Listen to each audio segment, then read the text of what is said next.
Viernes 24 de junio. Saludos, señoras, señores, bienvenidos como cada día a esta revista de prensa, este paseo que damos cada mañana por los titulares de los periódicos que se editan, La Prensa de Córdoba, el Diario de Córdoba, ABC, El Día de Córdoba, también como siempre vistazo a la prensa digital. Avanza la semana y hoy hay poca coincidencia, salvo alguna foto que irán viendo por ahí ahora.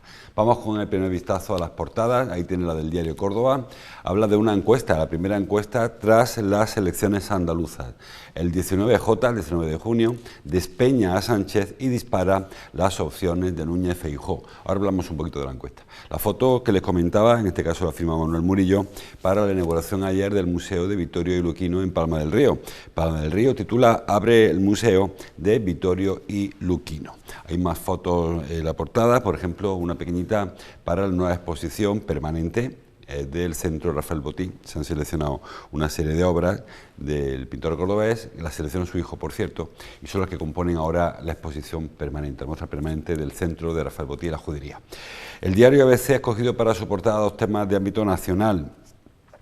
Dice que un alto cargo de gobierno lidera el boicot a la cumbre de la OTAN. Se trata de un secretario de Estado, es un alto cargo, que es Enrique Santiago, que es el secretario general del PC, que va a estar en una de las protestas contra la cumbre de la Alianza Atlántica que se celebrará la semana que viene. Bueno, no creo que vaya como secretario de Estado, aunque sí que estará como militante y dirigente de su partido político.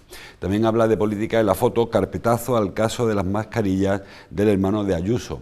Dice que Anticorrupción descarta las acusaciones de la izquierda, no ve ilegalidad alguna en la tramitación del contrato, ni intervención directa ni indirecta de la presidenta, de Isabel Díaz Ayuso, que vemos en la fotografía. El diario El Día habla de turismo y de moda. Las reservas para el verano empujan los precios de los hoteles andaluces, titula el Diario Córdoba, el Diario El Día, perdón. Ahora verán, cuando comentemos esta información, que hay un poco un contronazo de opiniones, porque también aparece el Diario El Día. El Diario Córdoba habla de los turistas y no es tan optimista como el Diario El Día. Ahora veremos por qué. La foto que firma Rafa Alcaide, de EFE, de agencia EFE, un santuario para la moda de Andalucía, titula Vittorio y Luquino cuentan ya con un museo en Palma del Río por el que rotarán las 2.000 piezas que donaron al Ayuntamiento palmeño. Y la foto, por los dos creadores, en una de las salas de Santa Clara, del convento de Santa Clara, que está acogiendo, que acoge ahora el Museo de Vittorio y Luquino. La foto superior para el presidente de Enresa, que dice que va a pedir autorización para ampliar el Cabril, el cementerio de residuos radiactivos del Cabril en Hornachuelos. Bueno, vamos por el principio. El tema de la encuesta, como le decía, es la primera encuesta, el primer sondeo que se realiza después de las elecciones del 19J y se nota el efecto Andalucía, titula el Diario Córdoba. En concreto, según este periódico, o según una encuesta que ha elaborado, le diré quién, para este periódico, pues hay un incremento importantísimo, sustancial, de los apoyos que tendría el Partido Popular, del GESOP, el barómetro. Del Partido Popular, digo, sobre el Partido Socialista. Si hubiese elecciones hoy, según la encuesta de GESOP, pues los populares alcanzarían hasta 144 diputados. Actualmente tienen 89, o sea que prácticamente duplicarían el número. Y el Partido Socialista bajaría hasta 93, actualmente tienen 120. Vox bajaría de los 52 que tiene ahora hasta 37 incluso. Es decir, que parece que todo el voto de la derecha se concentra, una vez que Ciudadanos desaparece, en esta encuesta Ciudadanos saca cero también, pues el PP se lleva todos los diputados de Ciudadanos, que actualmente son 10, más otros 12 que pierde Vox, sumen 20 y tantos, más uno más que pierde por ahí, y se dispara de los 90 actuales, 89 que tiene ahora, hasta 140, ganaría 50. Repito, son encuestas, son encuestas además con un efecto muy reciente de las elecciones andaluzas, que crean que no, bueno, pues crea cierta efervescencia, luego hay que ver si las burbujas se quedan arriba o si bajan. También hay, en el barómetro también pregunta por la valoración de los líderes, y bueno, pues Núñez Feijóo, mientras que Casado tenía, el último sondeo que participó Pablo Casado, un 3,3 de valoración, Feijóo supera el 5, de hecho es el único líder nacional que supera el 5, los demás están todos por debajo del 5. El que menos, Abascal, con un 2,5, el presidente del gobierno no llega al 4, Arrimadas un 3,7, Yolanda Díaz un 4,7, la que está rozando el aprobado, pero solo Núñez Feijóo consigue el aprobado, un 5,1, raspaillo, pero bueno, consigue el aprobado. Y luego, en cuanto al trasvase de votos, que quizá lo más singular de las encuestas en la última etapa, pues vemos cómo el PP mantiene una fidelidad del 78% y el PSOE solo del 53%. Es decir, que un poquito más de la mitad de quienes votaron al PSOE ahora aseguran que le seguirán votando, mientras que el Partido Popular pues el 78%, y a Vox, que quizás sea también significativo, solo el 61%, o sea, solo 6 de cada 10 personas que votaron a Vox repetirán. ¿Dónde va el resto? Pues probablemente vaya al Partido Popular, que es quien más incrementa el número de votos que llegan de otros partidos, ¿no? Hemos hablado mucho durante esta campaña y luego durante el análisis de los resultados de que quizás sea el elemento más singular de estos últimos tiempos, cómo la fidelidad al voto pues está desapareciendo. Hace algunas décadas, quien votaba el PSOE, quien votaba al PP, quien votaba a Izquierda Unida, votaba ese partido al margen de quién presentara de candidato, de cuál fuera su programa o incluso de los problemas internos que hubiera en cada partido. Sin embargo, hoy vemos cómo hay bastante más cambio en el voto. Es verdad que también hay otro factor que yo creo que es muy importante, que es el de la participación. Hemos estado viendo cómo en Andalucía se han quedado en su casa 2,5 millones de personas que no han querido ir a votar. 2,5 millones de personas son muchos más que el 1,5 millones que ha obtenido, no es redondo, que ha obtenido el Partido Popular. De manera que cualquier partido, cualquiera, hablo de Pacma, por ejemplo, tenía 2,5 millones de votos que nadie ha usado, que podían haberle hecho presidente de la Junta de Andalucía. Digo Pacma por hacer una hipérbole un poco exageración, ¿no?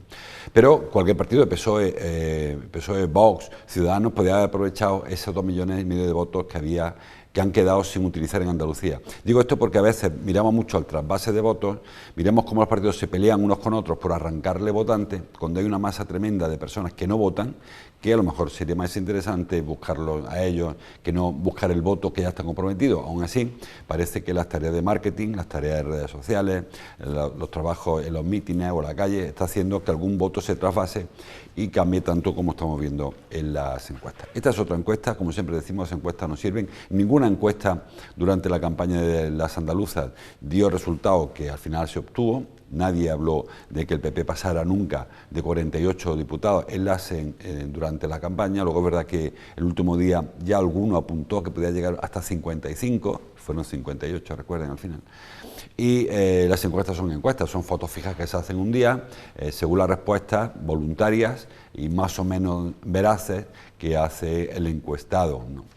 Que no siempre tiene por qué contestar la verdad. De hecho, hay un muestreo, hay un margen de error que se contempla, que habría que ir ampliando, porque parece que hay más de un encuestado que prefiere no decir toda la verdad cuando le preguntan. Bueno, seguimos. El tema de los turistas que hablábamos. Ayer se hizo público el informe periódico que se hace sobre los turistas que van y que vienen del Instituto Nacional de Estadística y nos sorprende. El diario Córdoba titula que la llegada de turistas se duplica en mayo, pero no llega al nivel de 2019. En concreto, fueron 109.499 los viajeros que pasaron por Córdoba durante el mes de mayo. Eso es el 119% más que el mes de mayo pasado, del 2021, más del doble, por lo tanto. Aunque aún no se llega a las cifras que había antes de la pandemia, en el 2019, 20% casi más bajo que en el 2019. En ese sentido, hay algunos asuntos interesantes. Por ejemplo, que el mes de mayo ha sido muy parecido al mes de abril. Siempre hemos tenido el referente de mayo como el gran mes turístico, pero solo ha habido un 7% más en mayo que en abril. Es verdad que en abril ha habido Semana Santa también, y que eso ha hecho que muchos viajeros aprovechen las vacaciones para venir por Córdoba.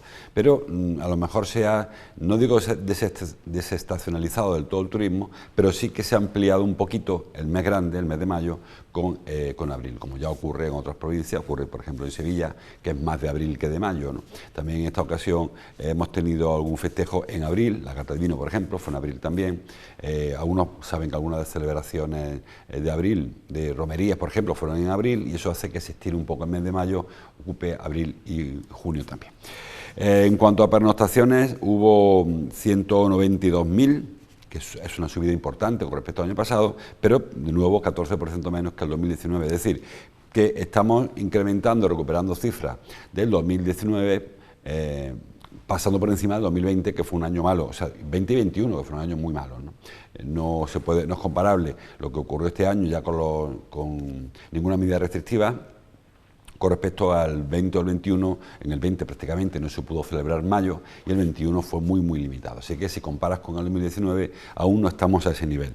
En cualquier caso, seguimos viendo que el problema de Córdoba no es la llegada de turistas, que los hay y muchos, pasen un rato por la judería y verán que hay muchos turistas, sino la estacionalidad del turista y el gasto del turista. Dice en esta misma información, la del diario Córdoba, que firma Pilar Cobos, que AECOR, que es la Asociación de Empresarios del Hospedaje de Córdoba, ya advierte de que se van a producir cierres de hoteles durante el verano, porque las reservas van a ser muy pocas. Está siendo muy poca y se espera una ocupación muy baja. Los hoteles aprovechan, algunos cierran plantas y otros cierran directamente porque se aprovechan para dar descanso a su personal y bueno, para ahorrar costes, porque si el hotel está prácticamente vacío, pues mejor vaciarlo del todo que no tenerlo con la plantilla a tope para atender a 3 o 4 pasajeros o clientes. Digo que seguimos con el problema de la estacionalidad.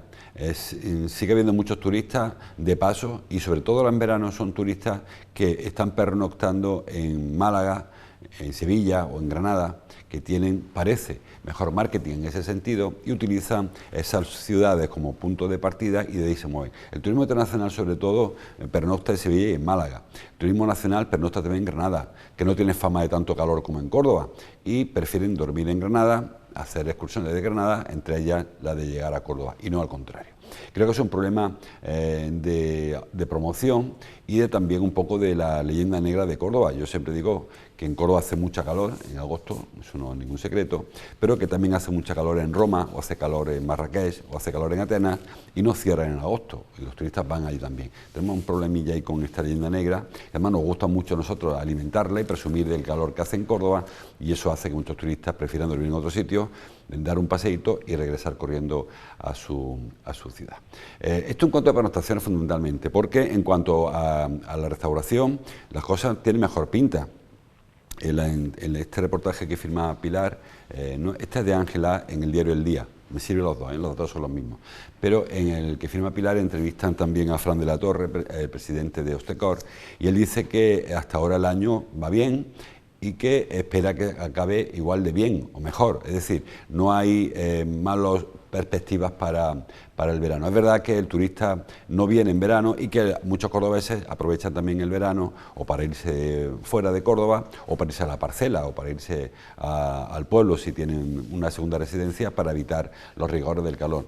Pero aún así el año va muy bien, dice Fran de la Torre, que se ha visto muchísimo más movimiento que no ya el año anterior ni el anterior, sino recuperando niveles de previos a la pandemia y que por ahora los negocios de restauración, repito, restauración y no hospedaje, va muy bien, porque Félix Serrano, presidente de la Asociación de Hospedaje, no lo ve tan bien, incluso anticipa dice una gran crisis para el mes de otoño, o sea, para después del verano, con lo cual no sabe cómo va a evolucionar el turismo. Repito que la diferencia entre el hospedaje y la restauración es de los turistas que duermen en Córdoba o solo vienen a comer, que ahí, por eso cada uno habla de la feria según le va, y para la restauración le va mucho mejor que para el alojamiento, donde seguimos sin conseguir desestacionalizar el turismo. Los turistas vienen mucho en primavera, vienen en abril, vienen en mayo, luego vendrán en octubre, probablemente el otoño tampoco es temporada media y se recuperará el turismo, pero el verano es una estación perdida por completo y creo que es renunciada por los cordobeses y a tener los turistas que nos interesan.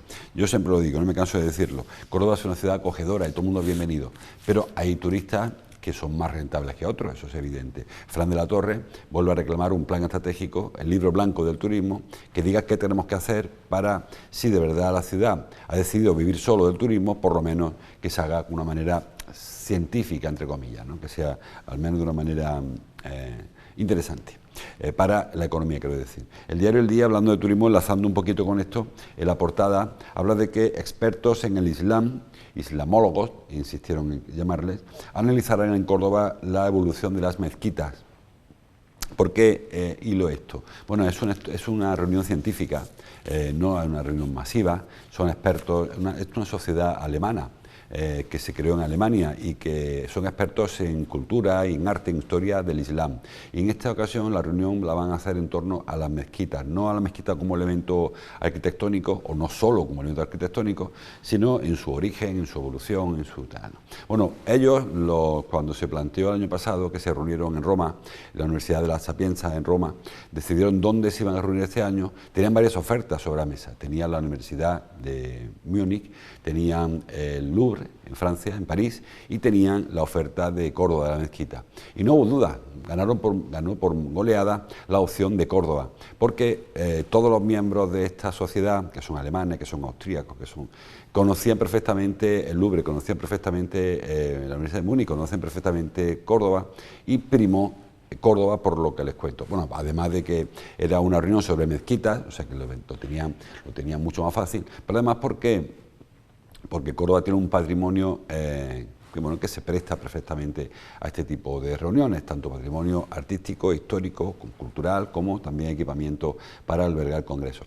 Digo con esto que muchas veces renunciamos a cosas pensando que no van a venir, pero cuando se ofertan sí que llegan. Leíamos hace unos días que el INTUR está preparando una oferta para captación de congresos y en ocasiones renunciamos a congresos porque pensamos que nunca vendrán. Y sin embargo, pues si se insiste y si se hace, pueden venir. Por acabar con el tema, el titular del diario El Día, las reservas para el verano empujan los precios, bueno, es una información a nivel andaluz, fundamentalmente, no es de ámbito cordobés, porque en Andalucía sí que efectivamente es temporada alta, muy alta, en la media andaluza, y tanto, sobre todo a la costa, pues lógicamente los precios se disparan porque ahora hay muchas más reservas, pero no nos sirve para el ámbito local, provincial, porque aquí estamos en temporada baja o incluso en agosto muy baja. Bueno, más cosas. En el diario Córdoba hay poca referencia local en las portadas. Habla de que DECOP, la sociedad cooperativa, facturó en 2021 más de 1.000 millones de euros. 2 millones, se ha olvidado un numerito aquí en la portada, pero son 1.002. Y supera los 900 y pico del año anterior. Sobre todo aceite. DECOP, como saben, es el origen, es el fruto de varias fusiones. Ahí está Hojiblanca, hoy está Cordoliva, después de muchos procesos de fusión. 1021 era, que le falta el número en la portada, en el papel. Digo que después de varias fusiones, pues ahí está, entre otros, Cordoliva, ¿no? O buena parte de lo que fue su idea Cordoliva. Se dedica sobre todo al aceite y tiene más productos, digo fruto de las fusiones, pero su gran volumen de negocio es el aceite. Así que parece que recupera cifras, incluso supera los 900 y pico millones, 907 millones, pone ahí en la tele, del año 2020. Y bueno, pues mejora una cifra en una época complicada. Saben que llevamos un par de años con variaciones importantes en los precios de aceite, en los precios, en la cosecha, en la producción, etcétera, y aún así DECOP sigue creciendo. Bueno, en el diario ABC, la portada local habla del veredicto del caso de la chica Carlota. Saben que se juzga un crimen que aconteció en el 2017, una persona que tenía una enfermedad mental, una especie de esquizofrenia, pues sufrió primero la estafa y luego fue presuntamente asesinado por un falso cura que acudió a él a prestarle auxilio, prestarle ayuda. Bueno, se juzgaba a dos personas, a este falso cura, que es el presunto autor del asesinato, y a un abogado, que es el que inicialmente pues, pensó estafarlo, en aprovechar su situación de vulnerabilidad para estafarle, para quitarle el dinero. Bueno, pues el jurado popular, el jurado no profesional, quiero decir, sí popular por lo tanto, ha declarado culpables a los dos, tanto al falso cura como al abogado, al falso cura de asesinato y al abogado de estafa. Falta por ver la sentencia, esto es el veredicto culpable. Ahora el juez determinará la sentencia. Saben que la acusación particular pedía la prisión permanente revisable para los dos, y la Fiscalía pedía la prisión permanente revisable para el falso cura, para el presunto asesino. Entonces falta por determinar cuál será la sentencia, pero eso permite al menos al juez no liberar al falso cura Pedro se llama, creo que es Pedro, pero yo tengo escrito, que si no tiene que ser mañana, porque ya pasan, se cumplen los años, creo que son 5, en los que puede estar en prisión sin ser juzgado. Y esto ocurrió en 2017, creo que son 4. Esto ocurrió en 2017 y mañana, hoy o mañana, tenía que estar en libertad. Ya con un veredicto de culpabilidad, aunque no hay sentencia, aunque no es firme porque faltan resolver recursos, pero ya se puede volver a meter a este hombre en prisión, el de la foto, para evitar que se fugue o que destruya pruebas, si fuera ese el caso, mientras que se conoce la sentencia y mientras que se resuelven los recursos, porque como le digo, ya ha anunciado la acusación que va a recurrir y también supongo que la defensa recurrirá. Habitualmente los casos con jurado popular son muy recurribles, no quiere decir que estén mal juzgados, ni mucho menos que se ganen los recursos, pero sí que son muy recurribles porque el primer elemento que se argumenta para recurrir un fallo de jurado popular es que el jurado venía muy mediatizado, venía ya muy influenciado por lo que había leído en prensa, porque son temas muy mediáticos, mientras que un juez profesional puede abstraerse de lo que hay al margen de declaraciones, al margen de pruebas periciales, al margen de las testificales. Un jurado popular, bueno, pues no es su trabajo, entonces suele estar efectivamente contaminado y suele permitir o suele posibilitar que haya muchos recursos, que casi siempre se acaban perdiendo. Le ocurrió, por ejemplo, a Bretón, el caso Bretón, pero sí que se recurre casi es algo automático, sale un veredicto de un jurado popular y automáticamente se recurre. Creo que para recurrirlo hay que esperar la sentencia primero, pero ya la acusación particular ya ha dicho que va a recurrirlo por el caso de la estafa al abogado, que no estamos satisfechos de que solo se le condene por estafa o se le considere culpable de la estafa. Hay que esperar a ver qué determina el juez en la imposición de la condena, que luego motivará, como digo, los recursos que fueran necesarios, si es que llega. Más cosas. El diario El Día habla, decíamos, ayer hubo una conferencia del presidente de Enresa y habló de varios asuntos. En el diario ABC, la portadilla, habla de que el presidente de Enresa planteó en su conferencia el cierre del Cabril en el año 2050, faltan muchos años, 28 años, y dice que también en El Día, en este caso, que va a pedir la ampliación. Claro, parece un poco contradictorio en formación de la otra, pero el Cabril está claro que un día se llenará, se colmatará, se hormigonará y se dejará allí por los restos, porque cuando un cementerio de residuos radiactivos, un cementerio nuclear que se le llama habitualmente, se llena, no se vacía, se lleva a otro sitio, sino que aquello, como les digo, se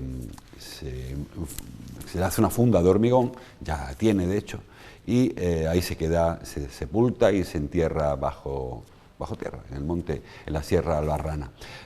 Todavía no hay estudios que hablen de qué puede ocurrir con un lugar así de estas características, un cementerio de residuos radiactivos, cuando pasen muchos años, porque no hay ninguno que tenga muchos años.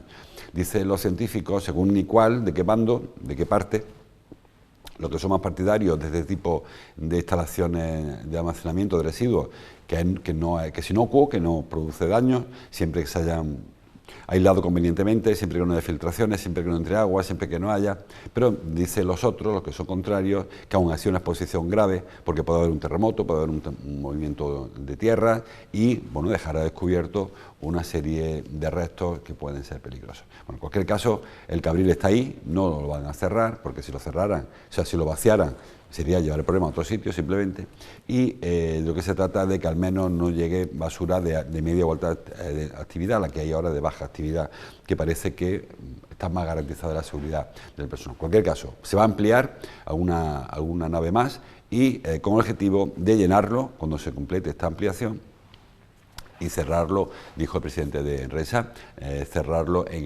dijo Navarro, se llama José Navarro, en el 2050, o en ese horizonte del 2050.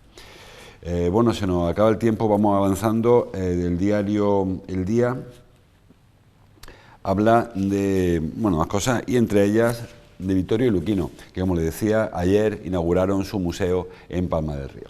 Está ocupando el convento de Santa Clara, en Palma del Río, un edificio secular, que bueno, utilizaba ya el Ayuntamiento de Palma del Río para algunas cosas, entre otras, por ejemplo, para el Festival de Teatro de Palma, y que ahora va a albergar este Museo de Vittorio Luquino, que es una vieja promesa electoral de muchos partidos, en concreto la alcaldía de Palma del Río, de Esperanza Caro, la alcaldesa, y que por fin se cumple, ¿no? Es un edificio del siglo XVI, y ahí, por ahí pasarán 2000 piezas que en su día donó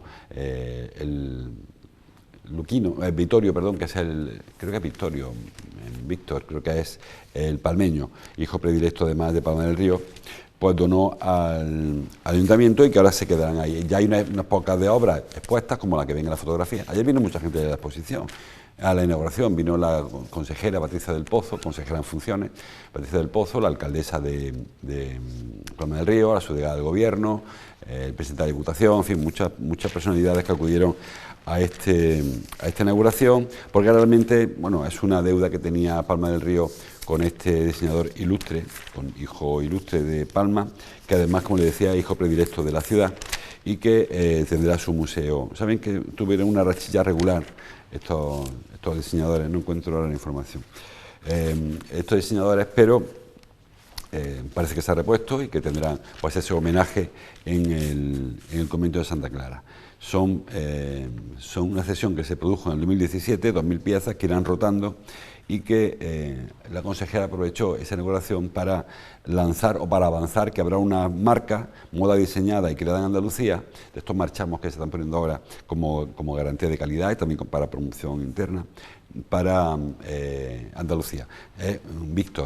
Vittorio José Víctor Rodríguez Caro, que es el hijo predilecto de Palma, y José Luis Medina del Corral, que es como se llama Luquino, realmente, Vittorio Luquino, José Víctor y José Luis, pues ayer protagonista de nuevo de la moda, después de un tiempo un poquillo más oscuro, afortunadamente, bueno, parece que las cosas se van arreglando. Y para terminar, yo fuera casi de hora hablando de promesas electorales y hablando de edificios antiguos, hoy nos cuenta Cordópolis, que, lo tengo por ahí, que el Museo Arqueológico no va a abrir en el 2024, o sea, no va a terminar su restauración, su remodelación en 2024, sino que va a empezar en el 2024.